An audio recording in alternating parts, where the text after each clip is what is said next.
వరద వచ్చి మొత్తం కరిగిపోవాలి. మనం కౌటాల మండలం తుమిడిహెట్టి గ్రామం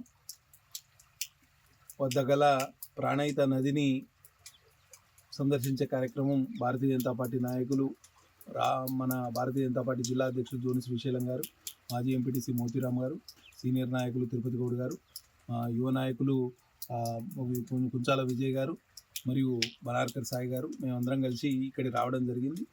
ఎంత సంతోషకరమైన అంటే ఈ బ్రహ్మాండమైన నీటి వనరులు నీళ్లు లేవని అవాకులు చెవాకులు పేలుతున్న నాయకులకు ఒకసారి చెంపపెట్టు లాంటి సమాధానం చెప్పడానికి ఇక్కడికి రావడం జరిగింది.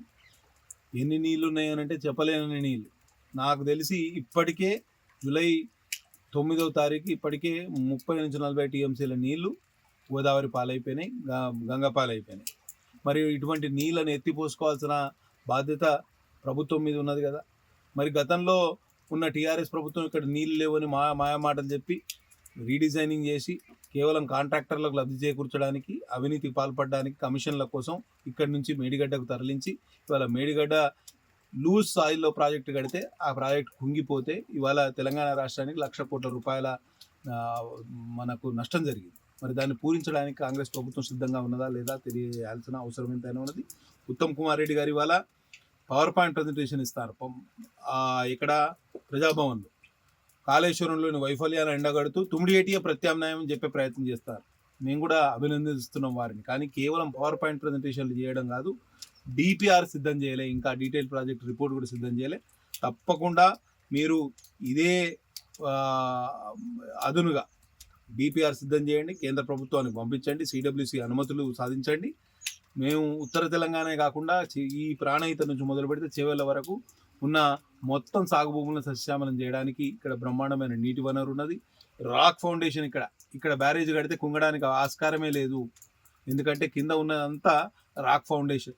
కాబట్టి ఇకనైనా హరీష్ రావు, మాజీ మంత్రి హరీష్ రావు గారు ఇక్కడ నీళ్ళు లేవు అని బాగా చెప్తాడు. ఆయన ఎన్నడూ ఇక్కడికి రానేలేదు. ఒకసారి వస్తే తెలుస్తుంది నీళ్ళు ఉన్నాయా లేదా అని.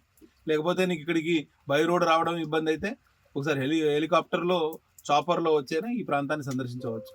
ఎగువన మహారాష్ట్రలో ఇక్కడ ప్రాజెక్టులు లేవు, ఉన్నా కానీ నీటిని ఇంత పెద్ద ఎత్తున నీటిని వినియోగించుకున్న పరిస్థితి అక్కడ లేదు.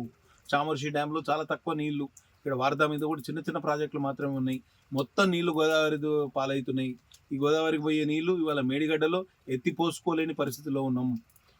మేడిగడ్డ కుంగింది, అన్నారం మరియు సుందిల 2 బ్యారేజీలు విఫలమైనవి. కాబట్టి ప్రత్యామ్నాయం కేవలం తుమిడిహెట్టి ప్రాజెక్టే. ఇకనైనా కల్లబొల్లి మాటలు, కాలయాపన మాటలు కట్టబెట్టి కాంగ్రెస్ ప్రభుత్వం తాము మొదలుపెట్టిన ప్రాజెక్టును పూర్తి చేయవలసిందిగా డిమాండ్ చేస్తున్నా. డిపిఆర్ సబ్మిట్ చేయండి, ప్రజలకు ఇదమిత్తంగా కార్యాచరణను ప్రకటించండి. రాబోయే 3.5 సంవత్సరాలు మాత్రం మీరు అధికారంలో ఉంటారు. 3.5 సంవత్సరాల్లో ఈ ప్రాజెక్టు ఎట్లా పూర్తి చేస్తారు అనేది మీరు ఆలోచన ద్వారా మాకు చెప్పే ప్రయత్నం చేయండి. అప్పుడు ఈ ప్రాంత ప్రజలు మిమ్మల్ని ఆదరిస్తారు. కానీ వట్టి కాలయాపన ఇప్పటికే 1.5 సంవత్సరం గడిచిపోయింది. కాళేశ్వరం మీద ఇప్పటికీ మన కాగ్ రిపోర్ట్ ఇచ్చింది, కాళేశ్వరం మీద ఎన్డీఎస్ఏ రిపోర్ట్ ఇచ్చింది, కాళేశ్వరం మీద మిగతా ఏసీబీ మన రిపోర్ట్ ఇచ్చింది. దాని తర్వాత కాళేశ్వరంలో ఇవాళ జ్యుడిషియల్ కమిషన్ ఒకటే రిపోర్టు బాకీ ఉన్నది, అది కూడా ఈ నెలాఖరికి అయిపోతుంది. ఇక రిపోర్టులను పక్కన పెట్టి, కాలయాపనం పక్కన పెట్టి ఇవాళ కార్యాచరణ పూనుకుంటే కనీసం doctor BR Ambedkar Pranahita Chevella Sujala Sravanthi project ఏదైతే డాక్టర్ అంబేద్కర్ గారి పేరు పెట్టుకున్నామో ఆ ప్రాజెక్టు పూర్తి చేయాలి. మీకు నిజంగానే అంబేద్కర్ గారి మీద ఎంత గౌరవం ఉన్నది అనేది తెలియజెప్పడానికి ఇది ఒక అవకాశం. కాబట్టి దీన్ని సద్వినియోగం చేసుకోవాల్సిందిగా మంత్రి గారు ఉత్తమ్ కుమార్ రెడ్డి గారిని, గతంలో కూడా సీఎం రేవంత్ రెడ్డి గారు సీఎం గారు లేనప్పుడు ఈ ప్రాంతానికి వచ్చి ఇక్కడనే నాటు పడవలో ఇక ఎన్ని నీళ్ళు ఉన్నాయని చూసి వెళ్ళినారు. ఇక్కడ నీళ్ళు లేవు అని అంటే అది ఎవరిని వారు మోసం చేసుకున్నట్టే. కాబట్టి నీళ్ళు లేవు అనే మాట రానే రావద్దు. మీరు సిడబ్ల్యూసీ లెక్కలను ఒకసారి పరికించి చూస్తే ఎంత నీటి లభ్యత ఉన్నది అనేది మీరు ఒకసారి ఆలోచన చేయండి. ఒకసారి ప్రాణహితకు వరద వస్తే ఒక సంవత్సరం అయితే 3,000 టీఎంసీలు ఈ నది ద్వారా గోదావరిలో కలిసినాయి.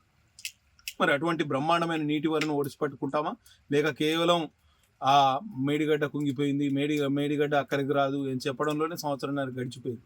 కాబట్టి దానికి ప్రత్యామ్నాయం ఏంటిది? మరి తెలంగాణ రాష్ట్రాన్ని సస్యశ్యామలం చేయడానికి గోదావరి నీళ్లను ఇవాళ కృష్ణా నీళ్లు ఉపయోగించుకునే పరిస్థితి లేదు. కృష్ణాలో ఆల్రెడీ చాలా వరకు నీటిని వినియోగించుకోవడం జరిగింది.